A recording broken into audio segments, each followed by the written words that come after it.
네, 기독교의 출발은 하나님의 창조입니다. 우리 성도들은 하나님께서 선한 목적을 가지고 사람과 온 우주를 창조하셨음을 믿습니다. 존재하는 모든 것들이 그저 우연히 생긴 것이 아니라 하나님께서 분명한 목적, 선한 뜻으로 창조하셨다. 이것을 믿는 것이 기독교의 출발이 됩니다. 그래서 창세기의 창조 기사를 보시면 기독교를 다른 종교와 구분 지어주는 두 가지 명료한 진리들을 우리가 발견할 수가 있습니다. 첫 번째 진리는 사람을 하나님의 형상을 따라 창조했다는 것입니다. 하나님이 자기 형상, 곧 하나님의 형상대로 사람을 창조하시되 남자와 여자를 창조하시고, 여러분 고대 세계에서 말입니다, 하나님의 형상이라는 칭호는 아무나 쓸 수 있는 칭호가 아닙니다. 왕이나 아주 소수의 특권층, 왕족들만 이 하나님의 형상을 사용할 수 있었습니다. 그런데 말씀을 보면 창세기는 계층에 아무런 구분 없이, 차별 없이 모든 인간이 하나님의 형상이다, 하나님의 존귀한 존재다, 이런 말씀을 지금 하는 거예요. 이 창세기에서 그 당시에는 너무나 생소했던, 전혀 없던 개념이었던 보편적인 인권 개념이 지금 등장한다는 겁니다. 자, 두 번째 진리는요. 두 번째 진리는 하나님이 사람에게 복을 주신다는 겁니다. 하나님이 그들에게 복을 주시며 하나님이 그들에게 이르시되 생육하고 번성하여 땅에 충만하라, 땅을 정복하라, 바다의 물고기와 하늘의 새와 땅에 움직이는 모든 생물을 다스리라 하시니라. 자, 하나님의 창조의 목적은요, 사람들에게 복 주시는 것이었습니다. 이 복을 행복으로 번역할 수 있는데요, 우리 하나님께서는 사람에게 행복을 나누어 주시기 위해서 사람을 지으셨다는 거예요.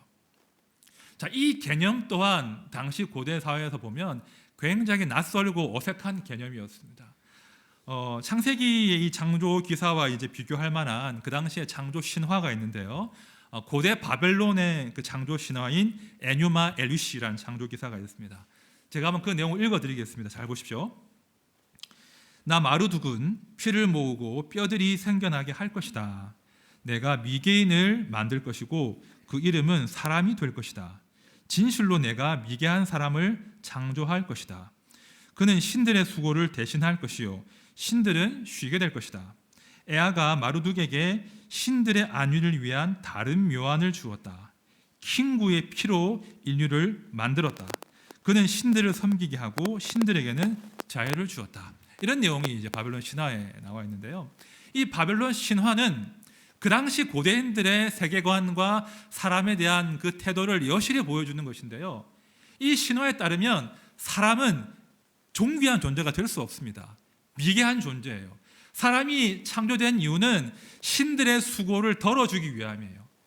신들에게 음식을 봉양하고 신들을 위해서 노예살이를 시키려고, 신들을 섬기게 하려고 사람을 창조했다는 것입니다. 그러나 유독 성경만큼은 그렇지 않다. 우리 하나님은 사람을 노예로 부려먹으려고 사람을 창조하신 것이 아니라 모든 좋은 것들, 행복을 나누어 주시기 위해서 사람을 창조하셨다. 이것이 사람을 만드신 하나님의 창조 목적이다. 이 놀랍고 독보적인 진리를 이 창세기는 보여준다는 겁니다.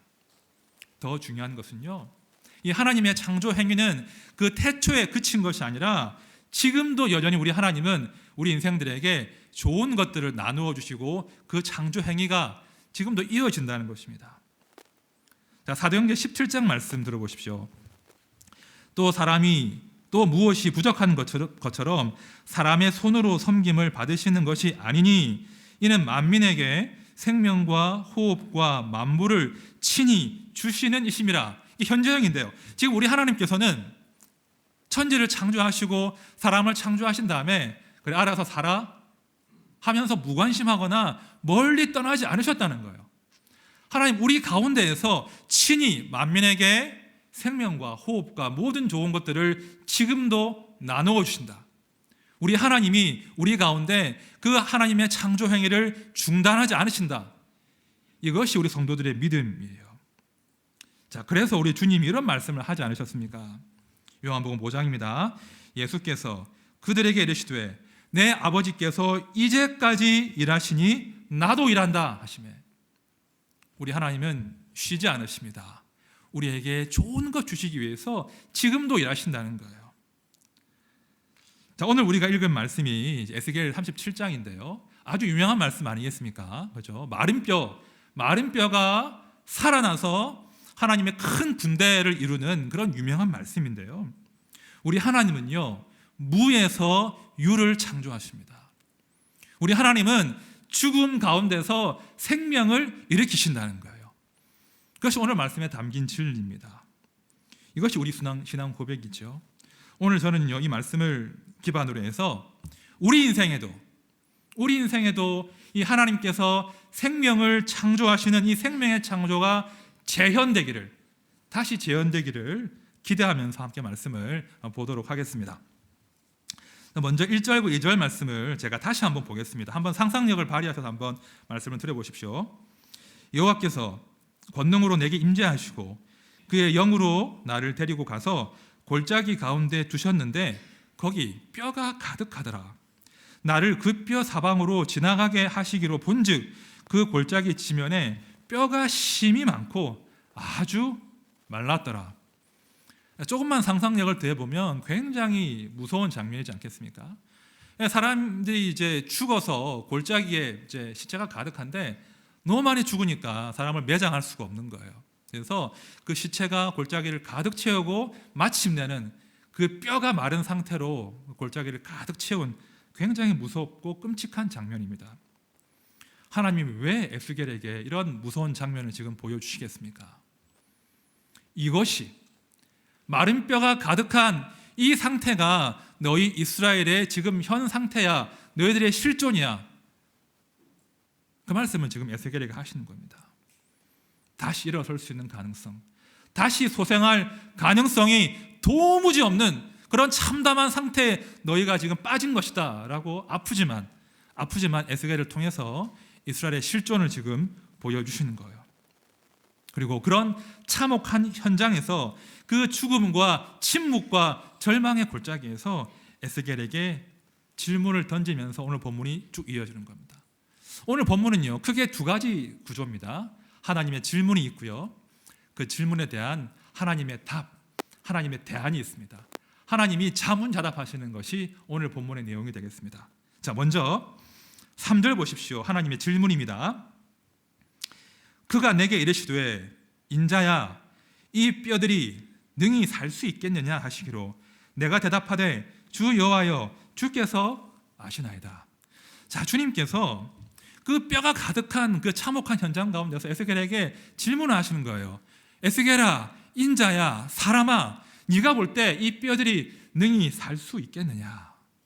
이 마른 뼈들이 능히 살 수 있겠느냐? 이 질문이 사실은 오늘 전체 본문을 관통하는 핵심 질문인데요. 자, 그러자 에스겔이 이렇게 답을 합니다. 주 여호와여 주께서 아시나이다. 이게 무슨 뜻입니까? 살겠다는 겁니까? 살지 못하겠다는 겁니까? 이 모호한 답을 하는데요, 지금 에스겔의 답은 예수도 아니고 노도 아닙니다. 하나님 아시지 않습니까? 다 보고 계시지 않습니까? 뼈들이 말랐습니다. 이 가운데 어찌 생명이 다시 태어날 수 있으며 이 가운데 무슨 소망이 있겠습니까? 우리는 절망적이지 않습니까? 주님 다 아시면서 왜 이 아픈 질문을 저에게 던지십니까? 이런 마음이 하나 있고요, 또 하나의 마음은 그러나 주님께서 결심하시면, 주님께서 이 뼈들을 살리고자 하신다면 살 수 있겠습니까? 살 수 있겠습니다. 그 마음이 지금 담겨 있는 거예요. 차마 체면 때문에, 차마 죄스러워서 하나님 살려주십시오, 우리를 살려주십시오, 그런 간청은 하지 못하고 주님이 아시지 않습니까? 주님께 달린 것입니다. 이런 고백을 지금 에스겔이 하는 거예요. 실제로 이들은 절망스러운 상황입니다. 무슨 소망이 있습니까? 나라가 망했지 않습니까? 다시 일어날 수 있는 힘이 하나도 없습니다. 자, 무엇보다 마른 뼈 당사자인 이스라엘이 자기의 상태를 너무나 잘 알고 있다는 거예요. 자, 11절입니다. 우리 같이 읽읍시다. 시작. 또 내게 이르시되 인자야 이 뼈들은 이스라엘 온 족속이라. 그들이 이르기를 우리의 뼈들이 말랐고 우리의 소망이 없어졌으니 우리는 다 멸절되었다 하느니라. 우리는 다 멸절되었다. 아주 비참한 자기 인식이죠. 새 번역은 이렇게 번역하더라고요. 우리의 뼈가 말랐고 우리의 희망도 사라졌으니 우리는 망했다 한다. 자, 이 이스라엘의 자기 인식은요, 마치 그 3절의 하나님의 답, 이 마른 뼈들이 능히 살겠는가에 대한 질문에 대한 답과도 같은 그런 지금 내용이에요. 우리는 살 수 없습니다. 우리는 마른 뼈와 같습니다. 우리에게는 희망이 없으므로 죽은 것입니다. 오늘보다 더 나은 내일을 도무지 기대할 수 없습니다.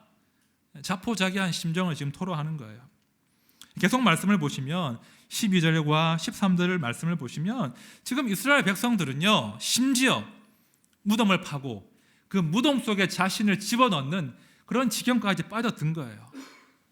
누가 있어서 내 관뚜껑을 덮어주면 좋겠다, 우리는 소망이 없다, 죽었다 라고 지금 이스라엘 백성들은 자기의 신세를 아주 비관적으로 보고 있는 것입니다. 우리의 뼈가 말랐고 우리의 희망도 사라졌으니 우리는 망했습니다. 우리는 멸절되었습니다. 제가 이제 이 이스라엘의 자기 고백을 묵상하는 가운데 감정이입이 되더라고요. 참 우리 시대에 많은 사람들이 이 이스라엘과 동일한 자기 인식과 참 비참한 자기 상태에 대한 낙심 가운데 있지 않겠나. 우리 성도라고 할지라도 나에게 오늘보다 더 나은 내일을 기대할 수 없으니, 희망이 없으니 우리는 망했습니다. 이번 생은 망했습니다. 이런 절망 가운데 빠진 분들이 얼마나 많을까, 그런 묵상을 해봤습니다. 제가 좀 기사를 검색해 보니까 다 아시겠지만 정말 많은 분들이 우리 시대 가운데 우울증과 또 불안장애와 불면증 가운데 고생을 많이 하십니다. 제 주위에도 그런 분들이 참 많습니다. 통계를 보니까 최근 4년간 말입니다. 이 우울증이 최근 4년간 35%나 증가했다고 합니다. 놀라운 수치인 거예요. 점점 많은 분들이 이 자기 인생에 대해서 기대를 걸지 않는, 이 우울감에 빠지면요, 그 대표적인 증상이 나한테 책임 전가하는 거거든요. 이 모든 상황이 내 책임이야, 이 모든 것이 나 때문에 벌어진 일이야 하면서 자기에게 스스로 형벌을 가하더라는 거예요. 너는 행복할 권리가 없어, 너는 희망이 없어, 너는 더 나은 내일이 없어 라고 하면서 스스로에게 형벌을 주고 스스로의 인생에 마치 사망 선고를 하는 듯한 그런 분들이 참으로 많다는 거예요. 우리 또한 그렇죠. 우리 또한 살다 보면 지극히 낮아지고 지극히 내 인생을 포기한 그런 지점이 온다는 것입니다. 그 옛날 이스라엘도 그렇죠? 지금 우리도 말입니다. 언제든 이 낙심과 우울과 이 불안 가운데 빠져들 수밖에 없는 것이 우리 인생인 것입니다. 더 불행한 것은 에스겔도 이스라엘 백성들도 우리에게도 그 우울과 낙심과 불안과 싸울 수 있는 힘이 없더라는 겁니다. 우리는 마른 뼈 같은 존재예요. 어둠이 어둠을 몰아낼 수 없는 것이고요, 죽음이 죽음을 제압할 수가 없는 거예요. 우리 힘으로는 능력도 없고 의지도 없는 상태, 이것이 우리의 상태입니다. 자, 그래서 우리 주님께서 대안을 제시하시는 겁니다. 창조의 아버지께서 빛과 생명을 무에서 유를 창조하신 그 아버지께서 우리 가운데서 새로운 일을 시작하셔야만 된다는 거예요. 자, 이제 이 뼈들이 능히 살겠는가? 우리는 포기했지만 하나님의 답이 무엇인지 한번 들어봅시다. 자, 4절과 5절 말씀 제가 봅니다. 또 내게 이르시되 너는 이 모든 뼈에게 대언하여 이르기를 너희 마른 뼈들아 여호와의 말씀을 들을지어다. 주 여호와께서 이 뼈들에게 이같이 말씀하시기를 내가 생기를 너희에게 들어가게 하리니 너희가 살아나리라. 자, 하나님의 대답, 우리 인생을 향하신 하나님의 정답과 하나님의 대안이 무엇입니까? 말씀을 들을지어다. 너희가 살아날 것이다. 주의 말씀을 들을지어다. 너희가 반드시 살아날 것이다. 이것이 마른 뼈 같은 우리 인생을 향하신 하나님의 대안이에요. 이 뼈들이 능히 살 수 있겠습니까? 능히 살 수 있겠느냐?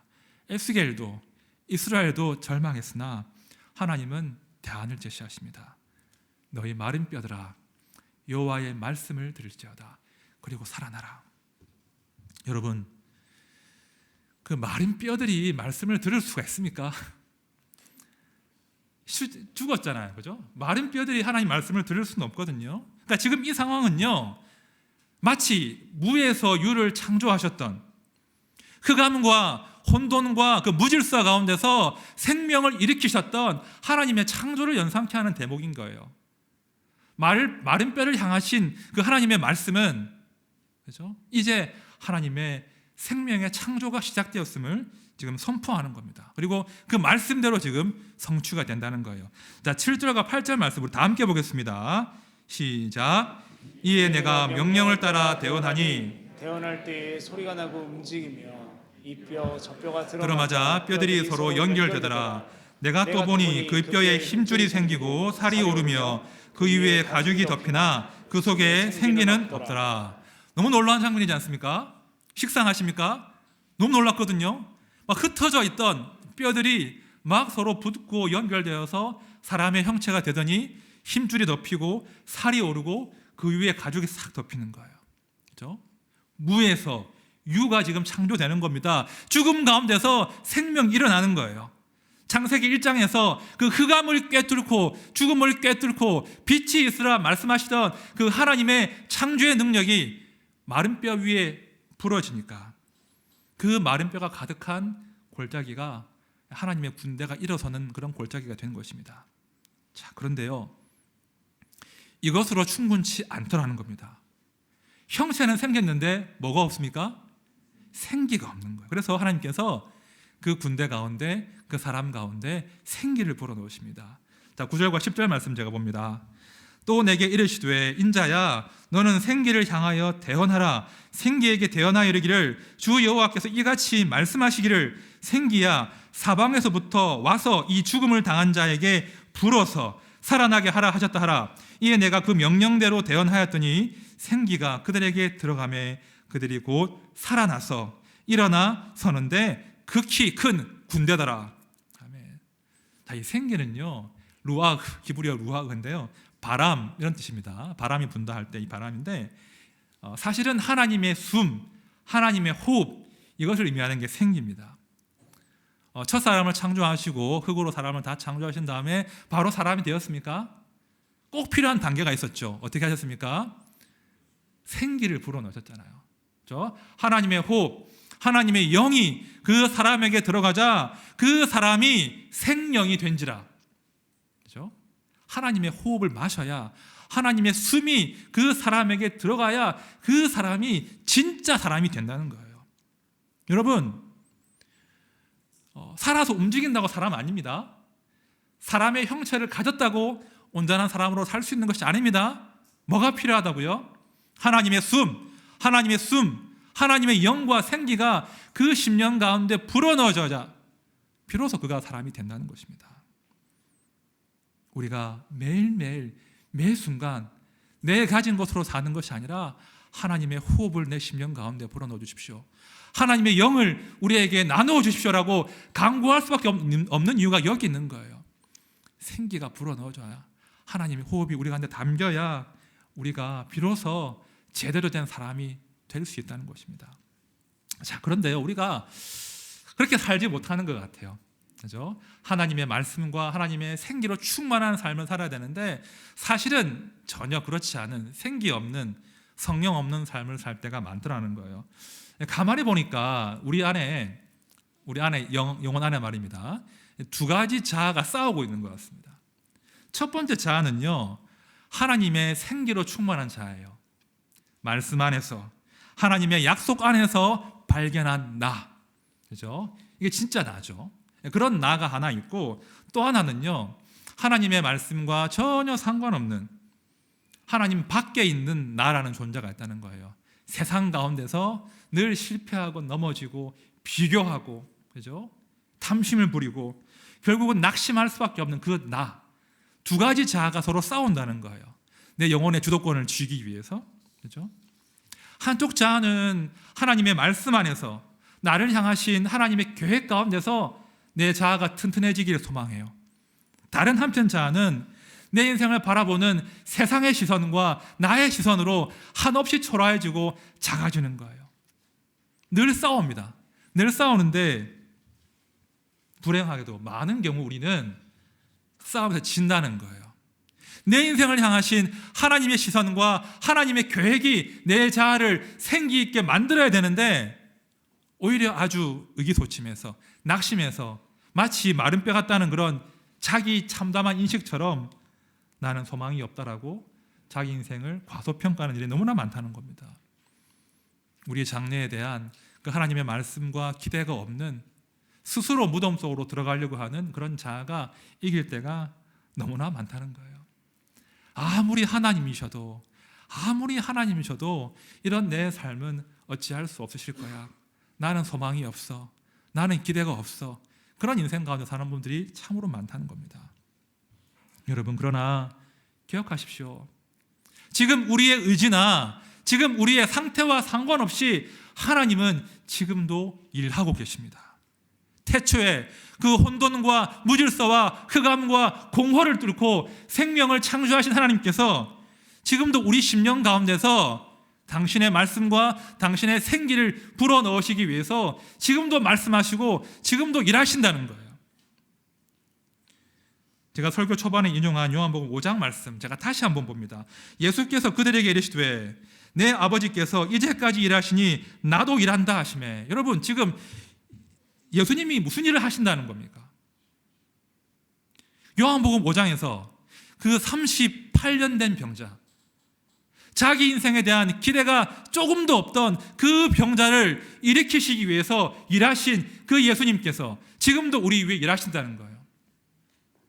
나는 마른 뼈라고, 나는 소망이 없다고, 나는 내일이 없다고 말하는 우리들에게 의지가 없고 능력이 없는 우리의 그 상황과 상관없이 우리 주님 지금도 우리 일으키시기 위해서 일하신다는 거예요. 여러분, 기억하십시오. 우리는요, 우리 인생을 포기할 권리가 없습니다. 나에게는 내 생을 포기할 권리가 없다고요. 우리에게는 죽음을 선택할 권리가 없습니다. 우리에게는 권리는 생명을 선택하는 거예요. 우리에게는 죽음이 아니라 살아날 권리가 있다는 거예요. 이것이 우리 인생을 향하신 하나님의 대안이고 하나님의 정답입니다. 이 뼈들이 능히 살 수 있겠는가? 하나님의 대답이 무엇입니까? 오늘 본문 가운데 지속적으로 답을 주시거든요. 5절 보십시오. 생기를 너희에게 들어가게 하리니 너희가 살아나리라. 너희 속에 생기를 넣으리니 너희가 살아나리라. 이 죽음을 당한 자에게 불어서 살아나게 하라. 그들이 곧 살아나서 일어서는데, 여러분, 하나님의 의지와 진심이 보이십니까? 우리가 죽기를 원하지 않으신다는 거예요. 우리가 마른 뼈 상태로 머물기를 원하지 않으신다는 거예요. 너희가 살아나리라. 너희가 살아나리라. 너희가 살 것이다. 내가 너희를 살려서 일으킬 것이다. 무려 4번, 5번 반복하시면서 우리 인생을 향하신 하나님의 답이 무엇인지, 대안이 무엇인지를 지금 말씀하신다는 거예요. 자, 12절 말씀도 보십시오. 내 백성들아, 내가 너희 무덤을 열고 너희로 거기에서 나오게 하고. 지금 이스라엘은 우리는 마른 뼈입니다라고 이야기하지만 하나님은 그들을 뭐라고 부르십니까? 아니야, 너희는 내 백성이야. 너희는 내 사람이야. 내가 반드시 너희가 지금 기어 들어간 그 무덤을 열고 너희를 그 무덤에서 끄집어내어서 일어나 살게 할 것이다. 하나님 말씀하시는 거예요. 내가 반드시 너희를 살게 할 것이다. 여러분, 우리가 일상을 살 때 어떤 소리가 우리의 영혼을 지배하고 있습니까? 어떤 말들을 우리가 즐겨 듣고 있습니까? 혹시 나를 무너지게 만들고, 나를 초라하게 만들고, 나를 낙심하게 만들고, 그래서 희망을 꺾어버리는 그런 소리들이 있다면 단호하게 대적하십시오. 단호하게 끊어버리십시오. 그 사단의 거짓말에 결코 여러분들의 영혼을 파시면 안 됩니다. 하나님의 음성이 아니에요. 단호하게 그 소리에 대적하십시오. 사실은 많은 분들, 제가 말씀드린 것처럼 마음의 병으로, 낙심으로 힘겨워하시는데요, 사실은 누구에게나 닥칠 수 있는 문제더라고요. 19세기에 아주 위대한 설교자 중에 찰스 스펄전이라는 목사님이 계십니다. 찰스 스펄전, 그분이 이제 설교의 황제라는 별칭을 가지신 분이신데요, 정말 힘 있는 설교를 하셨던 사랑받는 설교자이신데, 이분이 사실은 젊은 시절부터 극심한 우울증으로 고생하셨습니다. 평생을 우울증으로 고생하셨는데 이분이 이런 글을 남겼더라고요. 제가 읽어볼게요. 나의 영혼은 너무 깊이 가라앉았고 나는 어린아이처럼 몇 시간 동안 울었다. 하지만 나는 무슨 이유로 울고 있는지 알 수 없었다. 이 스펄전 목사님이 평생을 이 우울한 감정과 싸우셨습니다. 당시는 약물의 도움도 받을 수 없는 그런 시대였기 때문에 더 힘겨운 그런 싸움을 벌이셨죠. 하지만 이분은 싸움에 지지 않으셨어요. 그렇죠? 오히려 그 우울증, 그 마음의 질병 때문에 하나님을 더 깊이 만나고 동시에 환난당한 많은 자들에게 힘있게 주의 말씀을 선포했던 거예요. 여러분, 사람은요 누구나 우울증과 불안장애와 불면증과 두려움 가운데 빠져들 수 있습니다. 그건 죄가 아니에요. 문제는 그 우울한 감정과 불안을 틈타서 사단이 교묘하게 내 마음 가운데 거짓말, 거짓 자아를 심는다는 거예요. 그것이 무서운 것입니다. 너 그래가지고 뭐 제대로 살겠냐? 네 인생의 아침은 오지 않아. 네 인생의 전성기는 끝났어. 오늘이 제일 좋은 날이고 내일은 더 안 좋을 거야. 아침은 오지 않고 이 고난은 터널이 아니라 끝이 막힌 동굴이야. 그냥 절망하는 게 나을 거야. 끊임없이 우리를 공격한다는 겁니다. 자, 그래서 성도는요 대적하셔야 돼요. 내 영혼을 낙심하게 만드는 그 소리들, 나를 죽음의 골짜기, 그 마린 뼈의 골짜기로 몰고 가는 그 죽음의 소리에 대적하셔야 됩니다. 시편 말씀 들어보십시오. 내 뼈를 찌르는 칼같이 내 대적이 나를 비방하여 늘 내게 말하기를 내 하나님이 어디 있느냐 하도다. 그 다음 절은 같이요. 내 영혼아 내가 어찌하여 낙심하며 어찌하여 내 속에서 불안해하는가. 너는 하나님께 소망을 두라. 나는 그가 나타나 도우심으로 말미암아 내 하나님을 여전히 찬송하리로다. 지금 싸우고 있는 거예요. 근심하는 내 영혼을 향해서 꾸짖고 있는 거예요. 내 영혼아 어찌하여 낙심하는가. 지금 시인은 근심 가운데 있는 영혼과 변론하고 있습니다. 논쟁하고 있습니다. 그리고 너가 틀렸다, 낙심이 틀렸다고 지금 선포하는 겁니다. 그리고 소망을 나에게 두지 않고 하나님께 두는 것이 살기름을 지금 영혼 가운데 선포하는 것입니다. 여러분 기억하십시오. 절대로 낙심 가운데 오래 머물지 마십시오. 스스로 무덤 가운데 들어가지 마십시오. 우리에게는 낙심하거나 내 삶을 포기할 권리가 없습니다. 내 인생 가운데 소망 없음, 죽음을 선포할 권리도 없습니다. 살아라. 너희가 살 것이다. 너희에게 생명이 있다. 이것이 우리 인생을 향한 대안이고 정답이고 우리의 권리인 것입니다. 그리고 반드시 그 일을 우리 주님께서 성취하십니다. 말씀 보십시오. 나 여호와가 이 일을 말하고 이룬 줄을 너희가 알리라. 이 일을 말하고 이 일을 이룬 줄을 너희가 반드시 알게 될 것이다. 말씀하신 그분께서, 약속하신 그분께서 반드시 성취할 것이니 네 인생을 향한 기대를 접지 말거라. 이것이 말씀 가운데 담겨있는 하나님의 소원입니다. 오늘 말씀을 정리합니다. 자, 2세기의 신학자 가운데 이레나이우스라는 분이 계신데요. 이런 말씀을 남기셨다고 합니다. 하나님의 영광은 인간이 온전히 살아있는 것이다. 우리 하나님께서는요, 우리 인간의 말입니다. 원래 그렇게 살도록 계획된 대로, 하나님의 목적대로, 하나님의 생명과 하나님의 좋은 것들을 풍성하게 누릴 때 가장 큰 영광을 받으신다는 거예요. 그러므로 하나님은 자신의 이름과 자신의 영광을 걸고 우리가 그 생명을 누릴 수 있도록 도우신다는 거예요. 끊임없이 말씀으로 찾아오시고 끊임없이 당신의 생명과 호흡을 나누어 주십니다. 아끼지 않고 나누어 주십니다. 그러므로 말씀을 갈망하십시오. 말씀 가운데 하나님의 성령과 생기를 마시기를 갈망하십시오. 우리에게 무슨 소망이 있습니까? 말씀이 들려줄 때, 하나님의 영이 우리 가운데 부어질 때 그때 살아나고, 그때 내 인생과 우리 아들, 딸의 인생이 살아나고 소망이 생기는 겁니다. 우리가 말씀 안에서 나를 발견하고, 그렇죠?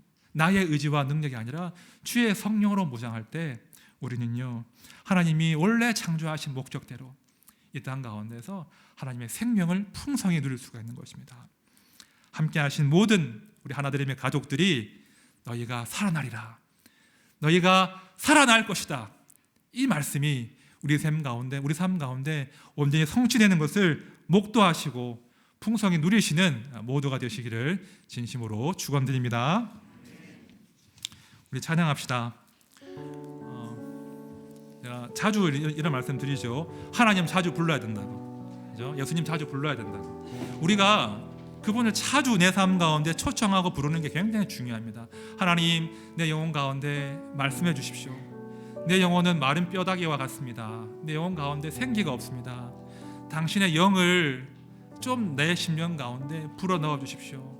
내가 예수를 초청하오니 내 삶 가운데 좀 찾아와 주십시오. 내 인생에도, 우리 아들, 딸의 인생에도, 우리 가정에도 예수님이 필요합니다. 좀 찾아와 주십시오. 그런 갈망과 기대로 우리 함께 이 찬양 주께 올려드리겠습니다.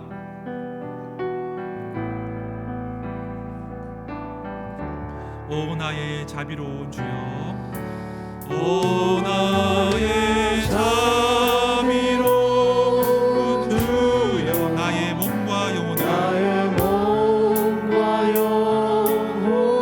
주님 은혜로 다 채워주소서.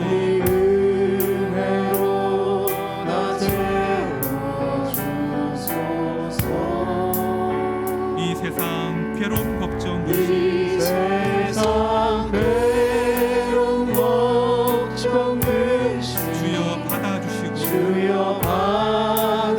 받아주시고 험한 세상에서 인도하소서.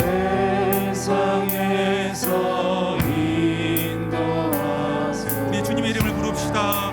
예수, 오 예수,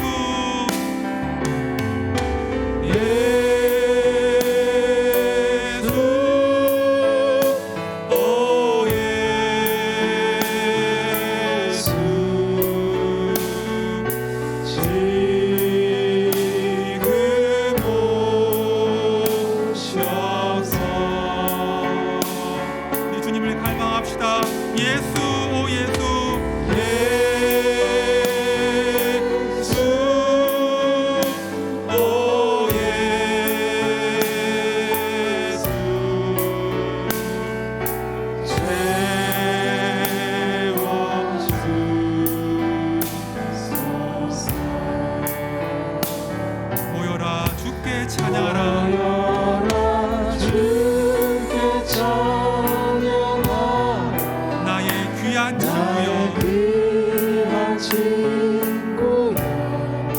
주님 앞에 너 두 손 놓고,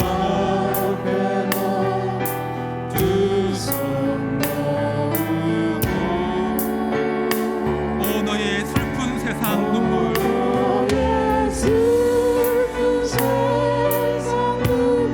너의 쌓인 아픔, 십자가 앞에 너 모두 버리고,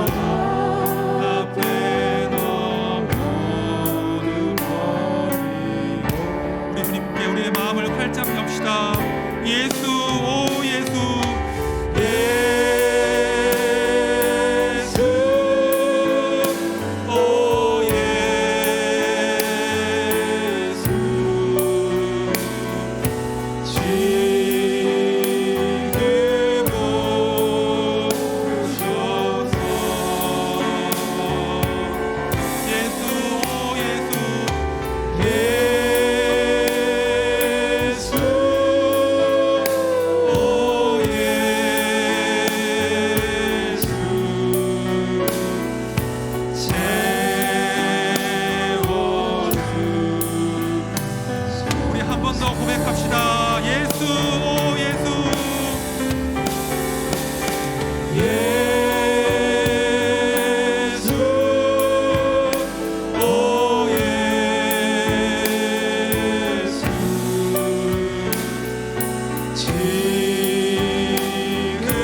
우리 힘으로 우리 의지로 가능하시겠습니까? 마른 뼈와 같은 우리 인생이, 마른 뼈와 같은 우리 아들 딸과 우리 가정이 우리 힘으로 능력으로 다시 일어날 수 있겠습니까? 다시 살아날 수 있겠습니까? 여러분 포기하십시오. 안 됩니다. 포기하십시오. 대신 하나님의 말씀을 구하십시오. 내가 너희에게 말씀할 것이다. 내가 너희에게 생기를 불어서 너희가 일어나 살아나게 할 것이다.